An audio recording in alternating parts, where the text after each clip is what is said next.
Welcome to Tiruppur cooking. இன்றைக்கி எள்ளு சட்னி எப்படி செய்கிறதுன்னு பார்க்கலாம். எள்ளு சட்னி செய்ய இப்போ கருப்பு எள்ளு ஒரு 1/2 கப்பு எடுத்திருக்கேன். இது எண்ணெய் இல்லாமல் நல்லா வறுத்துக்கணும். கருக விட்டுறக்கூடாது, கொஞ்சம் பொரிஞ்சு வர அளவுக்கு வறுத்துக்கணும். எள்ளு இப்போ பொரிஞ்சு நல்லா வறுத்தாச்சு. இதை எடுத்து ஒரு பவுலில் மாற்றிக்கலாம். இப்போது கடலெண்ணெய் ஒரு ஸ்பூன் அளவு ஊற்றிக்கலாம். அதில் ஒரு 4 பல் பூண்டு போட்டுக்கலாம். வரமிளகாய் ஒரு 3, இப்போ கருவேப்பிலை போட்டுக்கலாம். எல்லாமே நல்லா வறுத்தாச்சு. இது கூட துருவின தேங்காய் 1/2 கப் போட்டுக்கலாம். இது கொஞ்சம் லைட்டாக வறுத்து எடுத்துக்கலாம். எள்ளு உடம்புக்கு ரொம்ப நல்லது. இதில் கால்சியம் சத்து நிறையா இருக்குது, புரதச்சத்தும் இருக்குது. இப்போ தேங்காயெல்லாம் வணக்கியாச்சு, அடுப்பு ஆஃப் பண்ணியாச்சு.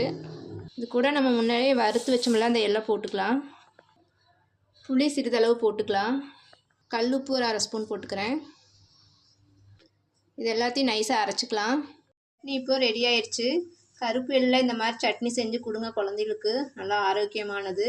இது இட்லி, தோசை, சாப்பாடு எல்லாத்துக்குமே நல்லாயிருக்கும். இந்த வீடியோ உங்களுக்கு பிடிச்சிருந்தா லைக் பண்ணுங்கள், ஷேர் பண்ணுங்கள், சப்ஸ்கிரைப் பண்ணுங்கள். தேங்க்யூ.